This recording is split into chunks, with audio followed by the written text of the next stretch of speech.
ರಾಮನಗರ ಈಗ ಬೆಂಗಳೂರು ದಕ್ಷಿಣ ಜಿಲ್ಲೆ. ಇದೇ ವಿಚಾರಕ್ಕೆ ಸಂಬಂಧಪಟ್ಟ ಹಾಗೆ ರಾಜಕೀಯವಾಗಿ ಸಾಕಷ್ಟು ಸಂಘರ್ಷಗಳಾಗ್ತಾ ಇದೆ. ಈ ಬಗ್ಗೆ ಚರ್ಚೆ ಮುಂದುವರಿಯುತ್ತೆ. ಎಸ್ ಅಶೋಕ್ ಅವರೇ, ನೀವು ಹೇಳ್ತಾ ಇದ್ರಿ.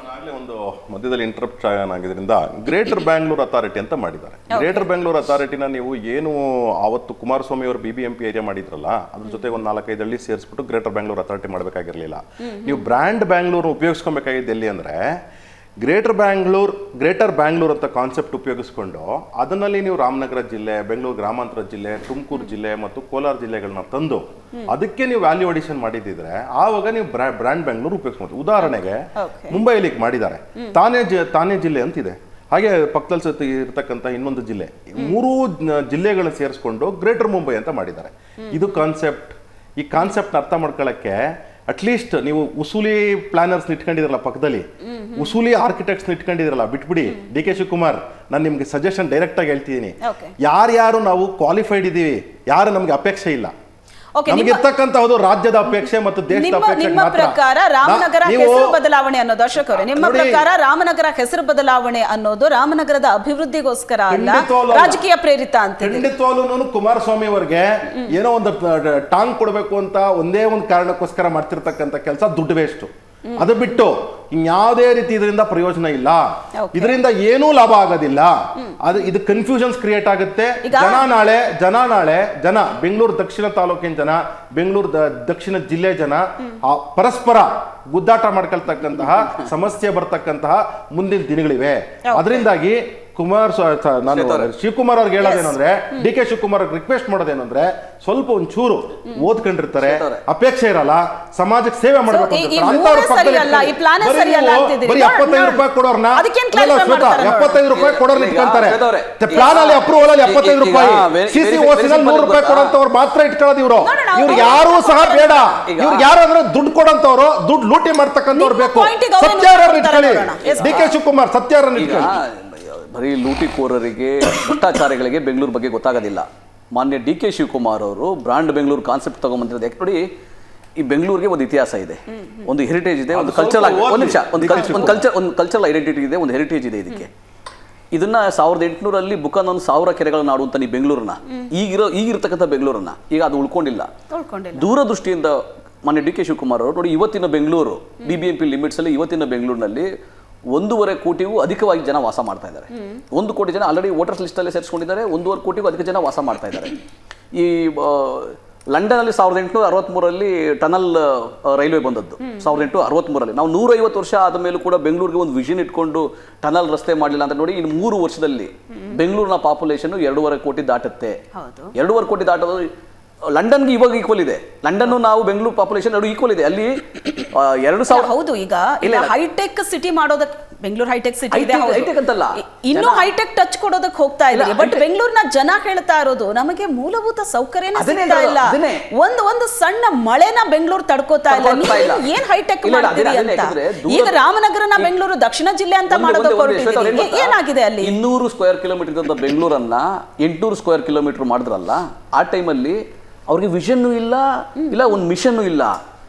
ಬ್ಲೈಂಡ್ ಆಗಿ 110 ಹಳ್ಳಿಗಳನ್ನ, TMCಗಳನ್ನ, CMCಗಳನ್ನ ಸೇರಿಸಿ ಅವಾಗ ಕಸ ವಿಲೇವಾರಿಗೆ ಜಾಗ ಮಾಡಲಿಲ್ಲ, ಅಲ್ಲಿ ಡ್ರೈನೇಜ್ ಸಿಸ್ಟಮ್ ಸರಿ ಮಾಡಲಿಲ್ಲ, ರಸ್ತೆ ಮಾಡಲಿಲ್ಲ, ಕುಡಿಯೋ ನೀರು ಕೊಡಲಿಲ್ಲ. 800 ಸ್ಕ್ವೇರ್ ಕಿಲೋಮೀಟರ್ ಮಾಡಿಬಿಟ್ರು. ನಮ್ಮ ಸರ್ಕಾರ ಬಂದ ಮೇಲೆ 110 ಹಳ್ಳಿಗೂ ಕುಡಿಯೋ ನೀರು ಕೊಟ್ಟಿದ್ದು ನಾವೇನೆ, ಡ್ರೈನೇಜ್ ಸಿಸ್ಟಮ್ ಸರಿ ಮಾಡಿದ್ದು ನಾವೇನೆ, ರಸ್ತೆಗಳ ನಿರ್ಮಾಣ ಮಾಡಿದ್ದು ನಾವೇ.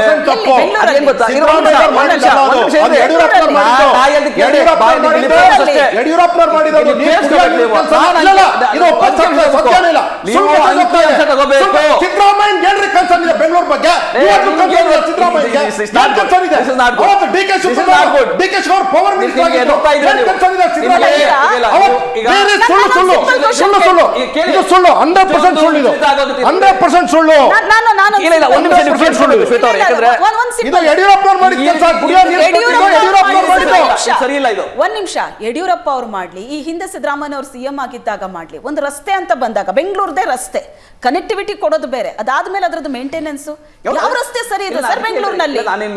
ಬೆಂಗಳೂರಿನಲ್ಲಿ ಯಾವ ರಸ್ತೆ ಸರಿ ಇದೆ? ಬ್ರಾಂಡ್ ಬೆಂಗಳೂರು ಇದೇ ಈ ಕತೆ ಆಗಿದೆ. ಇನ್ನು ಅಲ್ಲಿ ಬ್ರಾಂಡ್ ಮಾಡೋದಕ್ಕೆ ಹೋಗ್ತಾ ಇದ್ದೀರಿ, ಅಲ್ಲೇನಾಗುತ್ತೆ? ಅದನ್ನೇ ಹೇಳಕ್ ಬಂದೆ ನೋಡಿ. 200 ಸ್ಕ್ವೇರ್ ಕಿಲೋಮೀಟರ್ 800 ಸ್ಕ್ವೇರ್ ಕಿಲೋಮೀಟರ್ ಆಯ್ತು. ಏನಂದ್ರೆ ಯಾವ ದೃಷ್ಟಿಕೋನ ಇಲ್ದಲೇ ರಸ್ತೆ ಇದನ್ನ ಸೇರಿಸ್ಬಿಟ್ರು, BBMP ಮಾಡಿಬಿಟ್ರು. ಆದ್ರೆ ಇವಾಗ ನಾವು ಒಂದು ವಿಷನ್ ಇಟ್ಕೊಂಡು ನೀವು ಮೆಟ್ರೋ 2ನೇ ಹಂತನ 3ನೇ ಹಂತ ಅದು ಮೆಟ್ರೋ ಲೈನ್ ಇನ್ಕ್ರೀಸ್ ಮಾಡಿ ಟನಲ್ ರಸ್ತೆ ಮಾಡಿ ಅಷ್ಟು ಮಾತ್ರ ಮಾಡ್ಲಿಕ್ಕೆ ಸಾಧ್ಯ ಇದೆ. ಎಲ್ಲಿ ಬೇರೆ ರೀತಿ ಯಾವ ರೀತಿ ಮಾಡ್ತೀರಾ? ಎಲ್ಲ ಬಿಲ್ಡಿಂಗ್ ಹೊಡೆದಾಕ್ ಬಿಡ್ತೀರಾ? ಆಗೋದಿಲ್ಲ. ಆಮೇಲೆ ಮೆಟ್ರೋ ಮಾಡ್ತೀರಿ, ಕೇಳಿಸ್ಕೊಳ್ಳಿ, ಭೂಮಿ ಒಳಗಡೆ ಅಗ್ದು ಟನಲ್ ಮಾಡ್ತೀರಿ. ಇಲ್ಲಿ ಕೇಳಿ, ಮೇಲ್ಗಡೆ ಪರಿಸ್ಥಿತಿ ಏನಿದೆ? ವೈಜ್ಞಾನಿಕವಾಗಿ ರಸ್ತೆ ಮಾಡಿದ್ರೆ ಎಲ್ಲ ನಿರ್ವಹಣೆ ಮಾಡಬಹುದು. ಇಲ್ಲಿ ಕಳೆದ ಬಿಜೆಪಿ ಸರ್ಕಾರ ಆಗ್ಲಿ ಅಥವಾ ಕುಮಾರಸ್ವಾಮಿ ಅವರಿಗೆ ಬೆಂಗಳೂರು ಬಗ್ಗೆ ಯಾವ ರೀತಿಯ ದೂರದೃಷ್ಟಿ ಕೋನ ಇರಲಿಲ್ಲ. ಮೊನ್ನೆ ಡಿ ಕೆ ಶಿವಕುಮಾರ್ ಅವರಿಗೆ ಬೆಂಗಳೂರು ಗ್ರಾಮಾಂತರ ಜಿಲ್ಲೆ ಆಯ್ತು. ಬೆಂಗಳೂರು ಗ್ರಾಮಾಂತರ ಜಿಲ್ಲೆ ಇವತ್ತು 2000 ಸ್ಕ್ವೇರ್ ಕಿಲೋಮೀಟರ್ ಬೆಂಗಳೂರು ತರನೇ ಬೆಳೆದೋಗ್ಬಿಟ್ಟಿದೆ. ನೀವು ಈ ಬೆಂಗಳೂರು ಗ್ರಾಮಾಂತರ ಇದನ್ನ ನಾವು ಡಿಸೆಂಟ್ರಲೈಸ್ ಮಾಡಿಲ್ಲ ಅಂದ್ರೆ, ನಾವು ಈ ಬ್ರಾಂಡ್ ಬೆಂಗಳೂರಿನ ಅನುಕೂಲವನ್ನ ಬ್ರಾಂಡ್ ಬೆಂಗಳೂರು ಅಂದ್ರೆ ಏನು ನೋಡಿ, ಬೆಂಗಳೂರಿನಲ್ಲಿ ಇಡೀ ಪ್ರಪಂಚದಲ್ಲಿ ಬೆಂಗಳೂರನ್ನ ಡೈನಾಮಿಕ್ ಸಿಟಿ ಅಂತ ಕರೀತಾರೆ, ಅತ್ಯಂತ ಕ್ರಿಯಾಶೀಲ ನಗರ ಅಂತ ಕರೀತಾರೆ. ಹಾಗಿದೆಯಾ ಇದು? ಕೇಳಿ, ಈಗ ಇಲ್ಲಿ ಬಹಳಷ್ಟು ಕೊರತೆಗಳಿದ್ದಾವೆ, ಇಲ್ಲ ಅಂತ ಹೇಳ್ತಿಲ್ಲ, ನ್ಯೂನತೆಗಳಿದ್ದಾವೆ, ಇಲ್ಲ ಅಂತ ಹೇಳ್ತಿಲ್ಲ. ಯಾಕಂದ್ರೆ ಇಂದಿನ ಸರ್ಕಾರಗಳ ದೂರದೃಷ್ಟಿ ಇರ್ಲಿಲ್ಲ ಅವ್ರಿಗೆ. ನಾವು ಸರ್ಕಾರ ಅದಕ್ಕೆ ಹೇಳ್ತಿರಲಿಲ್ಲ, ನಾವು ಮೇಕೆದಾಟು ನೀರು ಯಾಕೆ ತರಬೇಕಂತಿದ್ದೀವಿ ಹೇಳಿ ಬೆಂಗಳೂರಿಗೆ? 100 ವರ್ಷಗಳ ಕಾಲ ಕುಡಿಯೋ ನೀರಿನ ಅಭಾವ ಇರಬಾರ್ದು. ಈಗ ಪ್ರೆಸೆಂಟ್ ಕತೆ ಅಂತ ಅದಕ್ಕೆ ಪ್ರೆಸೆಂಟ್ ಅಲ್ಲಿ ಏನ್ ಗೊತ್ತಾ, ನಾವು ಅನುಭವಿಸ್ತಾ ಇದ್ದೀವಿ ಕಳೆದ ಸರ್ಕಾರಗಳ ಕರ್ಮಕಾಂಡವನ್ನ ನಾವು ಅನುಭವಿಸ್ತಾ ಇದ್ದೀವಿ. ನಾವು ಈ ರಸ್ತೆಗಳನ್ನ ಸರಿಯಾಗಿ ನಿರ್ಮಾಣ ಮಾಡಬೇಕು. ವೈಟ್ ಟಾಪಿಂಗ್ ಕಾನ್ಸೆಪ್ಟ್ ತಂದವರು ನಾವು, ಟೆಂಡರ್ ಶೂಟ್ ಕಾನ್ಸೆಪ್ಟ್ ತಂದವರು ನಾವು, ಅಂಡರ್ಗ್ರೌಂಡ್ ಪಾಸ್ಗಳು ಮಾಡಿದೋ ಪ್ಯಾಸೇಜ್ ಮಾಡಿದವರು ಯಾರು ನಾವು, ಫ್ಲೈಓವರ್ಗಳು ಮಾಡಿದವರು ನಾವು. ಇವೆಲ್ಲ ಅಭಿವೃದ್ಧಿ ಇರಬೇಕು. ಆಮೇಲೆ ಸಬರ್ಬನ್ ರೈಲ್ ಯೋಜನೆ ಮಾತಾಡ್ತಾ ಇಲ್ಲ. ಓಕೆ, ನಾನು ಅದಕ್ಕೆ ರಾಮನಗರ ತುಂಬಾ ಹತ್ರದಲ್ಲಿದೆ. ಬೆಂಗಳೂರು ಸರ್ ಅಭಿವೃದ್ಧಿ ಆಗ್ತಾ ಇದೆ, ಬೆಂಗಳೂರು ಮುಂದಕ್ಕೆ ಹೋಗ್ತಾ ಇದೆ, ದಕ್ಷಿಣ ಕೇಳ್ಕೊಂಡು ಹೋಗ್ತಿದ್ದಾರೆ ಇವರು. ಸೊ ಬೆಂಗಳೂರು ದಕ್ಷಿಣ ಜಿಲ್ಲೆ ಮಾಡಿದ್ದಾರೆ, ಆಯ್ತು. ಬಟ್ ಅಲ್ಲೊಂದಷ್ಟು ಕೆಲಸ ಆಗ್ಬೇಕು. ನೀವು ಹೆಸರು ಅಭಿವೃದ್ಧಿ ಆಗಬೇಕು, ಅದೇ ಉದ್ದೇಶ ನಾನು ರಾಮನಗರದ ಜನ ಬೇಡ ಅಂತಾನೂ ಹೇಳ್ತಿಲ್ಲ, ಬೇಕು ಅಂತ ರಾಮನಗರ ಜನ ನೋಡಿ, ನಾವು ಅದನ್ನ ರಾಮನಗರ ಅಂತ ಬದಲಾವಣೆ ಮಾಡಿದಾಗಲೇ ನಾವು ಅಪೋಸಿಟ್. ನಾನು ಮಾಗಡಿಯವನು, ನಾನು ಹೇಳ್ದೆ ಬೆಂಗಳೂರು ಜಿಲ್ಲೆ ಅನ್ನೋದು ನಮಗೆ ಹೆಮ್ಮೆ ಇರ್ತಿತ್ತು. ಇದ್ಯಾವ್ದು ರಾಮನಗರ ಜಿಲ್ಲೆ? ರಾಮನಗರ ಅಂತ ಅಲ್ಲಿದೆ, ಇರ್ಲಿ. ರಾಮಗಿರಿ ಅಲ್ಲಿದೆ, ಅಲ್ಲಿ ಇರ್ಲಿ, ನಮ್ಗೇನು ತೊಂದರೆ ಇಲ್ಲ. ಮಾಗಡಿಯನ್ನ ಬೆಂಗಳೂರು ಜಿಲ್ಲೆ ಅಂತ ಹೇಳ್ಕೊಳಕ್ ನನಗೆ ಹೆಮ್ಮೆನೋ. ಬಿಜೆಪಿ ಅವರು ಆರೋಪ ಮಾಡ್ತಾ ಇದ್ದಾರೆ ರಿಯಲ್ ಎಸ್ಟೇಟ್ ಬೂಮ್ ಆಗುತ್ತೆ ಅನ್ನೋ ಕಾರಣಕ್ಕೆ ಹೆಸರು ಚೇಂಜ್ ಮಾಡ್ಕೊಂಡಿದ್ದಾರೆ ಅಂತ. ಓನ್ಲಿ ರಿಯಲ್ ಎಸ್ಟೇಟ್ ಅಂದ್ರೆ ಅವ್ರು ಹೇಳೋ ಪ್ರಕಾರ ಅಲ್ಲಿ ಬೂಮ್ ಆಗುತ್ತಾ, ಅಲ್ಲಿ ಬೂಮ್ ಆಗುತ್ತಾ ಆಗ್ಲಿ, ಅಲ್ಲಿ ಜಾಗತಿಕ ಹೂಡಿಕೆ ಬರುತ್ತಾ, ಬಂಡವಾಳ ಹೂಡಿಕೆ ಬರುತ್ತಾ ಬರ್ಲಿ, ಅಲ್ಲಿ ಉದ್ಯೋಗ ಸೃಷ್ಟಿ ಆಗುತ್ತಾ ಆಗ್ಲಿ, ಪ್ರವಾಸೋದ್ಯಮ ಹೆಚ್ಚಿಗೆ ಆಗುತ್ತಾ ಆಗ್ಲಿ, ಬೇಡ ಅಂತ ಹೇಳಿದವರು ಅದೇ ತಾನೇ ಆಗ್ಬೇಕಾಗಿರೋದು. ಅಲ್ಲಿ ಇದನ್ನ ಬೆಂಗಳೂರಿನ ಏನು ಲಾಭ ಇದೆ, ಬೆಂಗಳೂರಿಗೆ ಏನು ಬ್ರ್ಯಾಂಡ್ ವ್ಯಾಲ್ಯೂ ಇದೆ. ಅದೇನು ಹೊಸದಲ್ಲ ರೀ, ಹಳೆ ನೇಮ್ ಅದು. ಬೆಂಗಳೂರು ಜಿಲ್ಲೆ ಅನ್ನೋದು ಹಳೆ ನೇಮು. ಮಾನ್ಯ ಡಿ ಕೆ ಶಿವಕುಮಾರ್ ಅವರು ಅತ್ಯಂತ ಒಳ್ಳೆ ನಿರ್ಣಯ ತಗೊಂಡಿದ್ದಾರೆ. ಮತ್ತೆ ಒಂದು ಇನ್ಸಿಸ್ಟ್ ಮಾಡಿ ಸರ್ಕಾರದ ಮೇಲೆ ಒತ್ತಡ ಹಾಕಿ ಇವತ್ತು ಘೋಷಣೆ ಮಾಡಿಸಿದ್ದಾರೆ. ಬಿಜೆಪಿ ವಿಚಾರದಲ್ಲಿ ಅಂದ್ರೆ ಈಗ ಬದಲಾದ ಬೆಂಗಳೂರು ದಕ್ಷಿಣ ಜಿಲ್ಲೆ ವಿಚಾರದಲ್ಲಿ ಎಷ್ಟು ವರ್ಷದ ವಿಷನ್ ಇಟ್ಕೊಂಡಿದ್ದಾರೆ? ಇಷ್ಟು ವರ್ಷದಲ್ಲಿ ಹಿಂಗಾಗಬೇಕು ಅಂತ ಏನಿದೆ ನಿಮ್ಮ ಟಾರ್ಗೆಟ್? ಇವಾಗ ಒಂದು ಬೆಂಗಳೂರಿಗೆ ವಿಷನ್ ಇಟ್ಕೊಂಡಿದ್ದಾರೆ, ಇದರ ಲಾಭ ಅಲ್ಲಿಗೂ ಆಗಬೇಕು. ಯಾಕಂದ್ರೆ ನೋಡಿ, ಹೂಡಿಕೆ ಬರುತ್ತೆ. ಬೆಂಗಳೂರು ಗ್ರಾಮಾಂತರ ಜಿಲ್ಲೆ ಮತ್ತೆ ಬೆಂಗಳೂರು ದಕ್ಷಿಣ ಜಿಲ್ಲೆ ಅಂತ ಆದಾಗ ಅಲ್ಲಿ ಹೂಡಿಕೆ ಹೆಚ್ಚಿಗೆ ಬರುತ್ತೆ. ಹೂಡಿಕೆ ಬಂಡವಾಳ ಇನ್ವೆಸ್ಟ್ಮೆಂಟ್ ಬಂದಾಗ ಖಂಡಿತವಾಗಿ ಅಲ್ಲಿ ಅನುಕೂಲ ಆಗೇ ಆಗ್ತದೆ. ಮೂಲಭೂತ ಸೌಕರ್ಯಗಳ ಅಭಿವೃದ್ಧಿ ಆಗೇ ಆಗ್ತದೆ.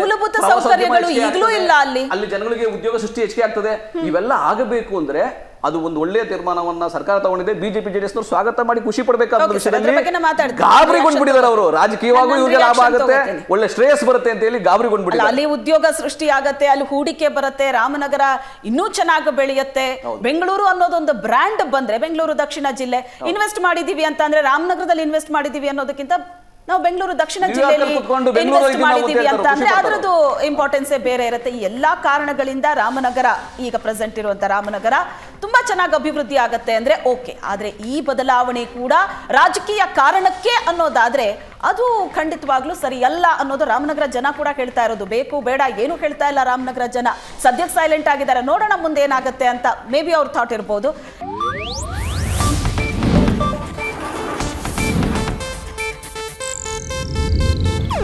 ಇದು ಏಷ್ಯಾನೆಟ್ ನ್ಯೂಸ್ ನೆಟ್ವರ್ಕ್ ಪ್ರಸ್ತುತಿ.